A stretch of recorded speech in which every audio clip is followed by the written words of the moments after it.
బాంధవుడిగా పేరున్నటువంటి చరణ్ సింగ్ కూడా భారతరత్న రావడం జరిగింది. ఆయన కూడా ఈ దేశంలో అన్నదాతల బిడ్డలు ఎవరైతే ఉన్నారో వాళ్ళ పిల్లలకి ప్రభుత్వ ఉద్యోగ కల్పనలో 5% రిజర్వేషన్లు ఇవ్వాలని తీవ్ర ప్రయత్నం చేయడం జరిగింది. రైతు బాగుంటేనే దేశం బాగుంటుంది, రైతుకు సంబంధించి రైతు సంతోషంగా ఉంటే, రైతు పంటలు పండిస్తేనే ఇతర రంగాలన్నీ కూడా సౌఖ్యంగా ఉంటాయి, దేశంలోని ప్రజలందరూ కూడా సౌఖ్యంగా ఉంటారని చరణ్ సింగ్ 100% నమ్మడం జరిగింది. ఆయనకు కూడా ఈసారి భారతరత్న అవార్డు రావడం జరిగింది. ఆయనకు అన్నదాతకు అండగా నిలవడం జరిగింది. రైతు బాంధవుడిగా చరణ్ సింగ్ కు పేరుంది. అల్లుపెరుగని పోరు చేసిన చరణ్ సింగ్ ప్రధానిగా సేవలు అందించిన జాట్ లీడర్, యూపీ సీఎం, మంత్రిగా కీలక బాధ్యతలు, రైతుల కోసం కొత్త చట్టాల రూపకల్పన, గ్రామీణ ఆర్థిక వ్యవస్థ బలోపేతానికి తీవ్ర ప్రయత్నం చేయడం జరిగింది చరణ్ సింగ్. ఈయన 1903 డిసెంబర్ 23న చౌదరి చరణ్ సింగ్ యూపీలోని మీరట్ జిల్లాలో ఓ మధ్యతరగతి రైతు కుటుంబంలో జన్మించారు. ఆగ్రా యూనివర్సిటీ పూర్వ విద్యార్థి అయిన సింగ్ న్యాయశాస్త్రంలో శిక్షణ పొంది గాజియాబాద్ లో ప్రాక్టీస్ ప్రారంభించారు. తర్వాత 1929లో మీరట్ కు షిఫ్ట్ అయ్యారు. కాంగ్రెస్ పార్టీలో చేరిన తన రాజకీయ జీవితాన్ని ప్రారంభించారు. మహాత్మా గాంధీ స్ఫూర్తితో స్వతంత్ర సంగ్రామంలో పాలు పంచుకున్నారు. బ్రిటిష్ కు వ్యతిరేకంగా పోరాటాలు చేశారు. స్వాతంత్రం వచ్చిన తర్వాత యూపీలో క్రియాశీల రాజకీయాల్లో కీలక పాత్ర పోషించారు. 1937లో యూపీలోని చప్రౌలి అసెంబ్లీ నియోజకవర్గం నుంచి ఎమ్మెల్యేగా గెలుపొందారు. తర్వాత కూడా అదే నియోజకవర్గం నుంచి 1946, 1952, 1962, 1967లో పోటీ చేసి విజయం సాధించారు. 1975లో ఇందిరాగాంధీ విధించిన ఎమర్జెన్సీకి వ్యతిరేకంగా పోరాటం చేయడం జరిగింది. ఇక కేంద్ర మంత్రిగాను బాధ్యతలు స్వీకరించడం జరిగింది. యూపీలోని 1946లో గోవింద్ వల్లభ్ పంత్ ప్రభుత్వంలో చౌదరి చరణ్ సింగ్ పార్లమెంటరీ వ్యవహారాల కార్యదర్శిగా నియమితులయ్యారు. 1951లో న్యాయ సమాచార శాఖ మంత్రిగా సేవలు అందించేందుకు ముందు ఆయన పలు శాఖల్లో పనిచేశారు. 1967లో కాంగ్రెస్ ను వీడి సంయుక్త విధాయక్ దళ్ సంకీర్ణ నేతగా ఎన్నికై తొలిసారి యూపీ సీఎం అయ్యారు. 1970లో రెండోసారి సీఎం గా సేవలు అందించారు. 1979లో మొరార్జీ దేశాయ్ నేతృత్వంలోని జనతా పార్టీ సర్కారులో కీలక బాధ్యతలు నిర్వర్తించారు. ఆ ప్రభుత్వంలో హోంమంత్రిగా, ఆర్థిక మంత్రిగా, డిప్యూటీ పీఎం గా ఉన్నారు. జనతా ప్రభుత్వం నుంచి జనసంఘ్ వైదొలిగిన తర్వాత కాంగ్రెస్ మద్దతుతో 1979 జూలై 28న ప్రధానిగా చరణ్ సింగ్ ప్రమాణ స్వీకారం చేశారు. కానీ లోక్సభలో తన మెజార్టీ నిరూపించుకోకముందే ఇందిరాగాంధీ నాయకత్వంలోని కాంగ్రెస్ ప్రభుత్వానికి మద్దతు ఉపసంహరించుకోవడంతో ప్రధాని పదవికి చరణ్ సింగ్ రాజీనామా చేశారు. 1980 జనవరి 14 వరకు ఆపద్ధర్మ ప్రధానమంత్రిగా ఆయన కొనసాగడం జరిగింది. దేశ గ్రామీణ ఆర్థిక వ్యవస్థ అభివృద్ధికి మాజీ ప్రధాని చౌదరి చరణ్ సింగ్ ఎంతో కృషి చేశారు. రైతులపై ఆయనకు అపారమైన ప్రేమాభిమానాలు దేశ ప్రధానిగా సేవ చేసేందుకు దోహదపడింది. దేశానికి రైతే వెన్నెముక అని పలుమార్లు గుర్తు చేసేవారు. దేశ ఆర్థిక వ్యవస్థ రైతులపైన ఆధారపడి ఉంటుందని నమ్మేవారు. చరణ్ సింగ్ దేశ 5వ ప్రధానిగా జూలై 28, 1979 నుంచి జనవరి 14, 1980 వరకు సేవలు అందించారు. యూపీ 5వ సీఎంగా, ఆ తర్వాత మంత్రిగా పనిచేశారు.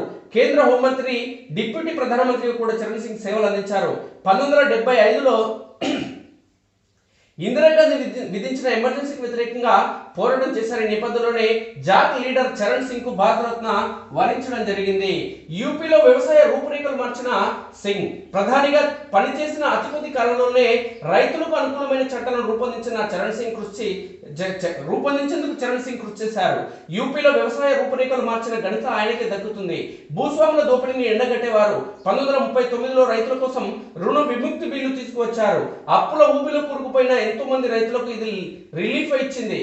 అన్నదాతల ఆత్మహత్యలను తగ్గించడంలో కీలక పాత్ర పోషించారు. నార్త్ ఇండియాలో జాట్లు, యాదవులు,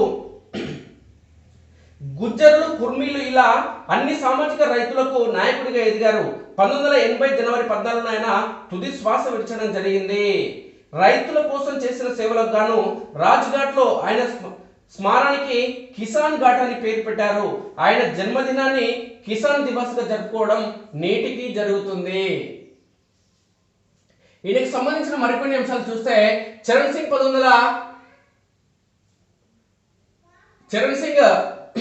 జన్మించిన స్థానం నూర్పూర్ గ్రామంలో జన్మించారు. తల్లిదండ్రులు నేత్రా కౌర్ చౌదరి మీర్ సింగ్, స్వగ్రామంలో ప్రాథమిక విద్య అభ్యసించారు. తర్వాత మీరట్లోని ప్రభుత్వ ఉన్నత పాఠశాలలో మెట్రికులేషన్ పూర్తి చేశారు. 1927లో ఆగ్రా కాలేజీలో సైన్స్ గ్రాడ్యుయేషన్ చదివారు. ఆగ్రా యూనివర్సిటీ నుంచి ఎంఏ హిస్టరీ పూర్తి చేశారు. 1927లో ఎల్ఎల్బి పట్టా పొందారు. గాజియాబాద్ లో అడ్వకేట్ గా పేరు సంపాదించారు. ఆర్య సమాజ్ వ్యవస్థాపకుడు దయానంద సరస్వతి బోధనలతో చరణ్ సింగ్ ప్రభావితులయ్యారు. మహాత్మా గాంధీ, వల్లభాయ్ పటేల్ వంటి నాయకుల నుంచి స్ఫూర్తిని పొందారు. భారత స్వాతంత్ర పోరాటంలో అడుగు పెట్టారు. పలుమార్లు అరెస్ట్ అయి జీవితం అనుభవించారు.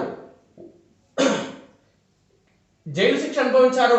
ఉప్పు చట్టాన్ని ఉల్లంఘించినందుకు 6 నెలలు జైల్లో ఉన్నారు. 1940లో మరో కేసులో 7 ఏళ్ల జైలు శిక్ష పడింది. 1942లో మళ్ళీ అరెస్ట్ అయ్యారు. స్వతంత్ర పోరాటంలో పాల్గొంటూనే మరోవైపు ఉత్తరాదిన యునైటెడ్ ప్రావిన్స్ రాజకీయాల్లో క్రియాశీలకంగా వ్యవహరించారు. 1937లో తొలిసారిగా యునైటెడ్ ప్రావిన్సెస్ అసెంబ్లీకి ఎన్నికయ్యారు. మీరట్ జిల్లాలోని చాపర్ల నుంచి గెలిచారు. 1946, 1952, 1962, 1967లో విజయం సాధించారు. 1946లో యునైటెడ్ ప్రావిన్స్ లో ముఖ్యమంత్రి పండిట్ గోవింద్ వల్లభ్ పంత్ ప్రభుత్వంలో పార్లమెంటరీ కార్యదర్శిగా చరణ్ సింగ్ పనిచేశారు. 1951లో మొదటిసారి కేబినెట్ మంత్రిగా బాధ్యతలు చేపట్టారు. న్యాయశాఖ, సమాచార శాఖ, రెవెన్యూ శాఖ, వ్యవసాయ శాఖ మంత్రిగా సేవలు అందించారు. 1967 ఏప్రిల్ 1న కాంగ్రెస్ పార్టీకి రాజీనామా చేశారు. 2 రోజుల తర్వాత సంయుక్త విధాన్ దళ్ అధ్యక్షుడిగా ఎన్నికయ్యారు. ఉత్తరప్రదేశ్ ముఖ్యమంత్రిగా బాధ్యతలు స్వీకరించారు. 1970 ఫిబ్రవరిలో రెండోసారి యూపీ సీఎంగా ఎన్నికయ్యారు. అదే సంవత్సరం అక్టోబర్ 2న యూపీలో రాష్ట్రపతి పాలన విధించడంతో చరణ్ సింగ్ రాజీనామా చేశారు. ఎమర్జెన్సీ వ్యతిరేక ఉద్యమంలో చరణ్ సింగ్ పాల్గొన్నారు. 1975 జూన్ 26న అరెస్ట్ అయ్యారు. తన సొంత పార్టీ భారతీయ లోక్ దళ్ ను జనతా పార్టీలో విలీనం చేశారు. జనతా పార్టీ వ్యవస్థాపకులు ఒకరైన చరణ్ సింగ్ 1977లో లోక్సభకు ఎన్నికయ్యారు. జనతా ప్రభుత్వంలో కేంద్ర హోంమంత్రిగా చేశారు. 1979లో జనవరిలో కేంద్ర ఆర్థిక శాఖ మంత్రి అయ్యారు. ఉప ముఖ్యమంత్రిగా బాధ్యతలు స్వీకరించడం జరిగింది. ఇక రైతాంగ సంక్షేమ చర్యలకు ఆద్యుడు. ఎన్నెన్నో రైతు అనుకూల చట్టాలు తీసుకొచ్చిన చరణ్ సింగ్ రైతు బాంధవుడిగా గుర్తింపు పొందారు. Consolidation of హెల్డింగ్స్ act of 1953, Uttar Pradesh జమీందారీ భూ సంస్కరణ చట్టం 1952ను తీసుకొచ్చారు. దీనివల్ల ఉత్తరప్రదేశ్ లో జమీందారీ వ్యవస్థ రద్దయింది. చరణ్ సింగ్ ప్రతిపాదించిన అగ్రికల్చరల్ ప్రొడ్యూసర్స్ మార్కెటింగ్ బిల్లు 1964లో ఆమోదం పొందింది. దీంతో రైతులకు మార్కెట్ లింకేజ్ మొదలైంది. ఆయన చేపట్టిన భూ సంస్కరణలో చిన్న రైతులు ఎంతగానో లబ్ధి పొందారు. భూమి లేని వారికి భూములపై హక్కులు లభించాయి. రైతులకు సామాజిక ఆర్థిక ప్రగతికి సంస్కరణలు దోహదపడ్డాయి. 1966-67లో ఉత్తరప్రదేశ్ లో కరువు తాండవించింది. దాంతో రైతుల నుంచి అధిక ధరలకు పంట ఉత్పత్తులు కొనుగోలు చేసి లబ్ధి చేకూర్చారు. చరణ్ సింగ్ ప్రారంభించిన చర్యల వల్లనే పంటలకు కనీస మద్దతు ధర ఎంఎస్పి విధానం ప్రారంభం కావడం జరిగింది. అది చరణ్ సింగ్ యొక్క గొప్పతనం.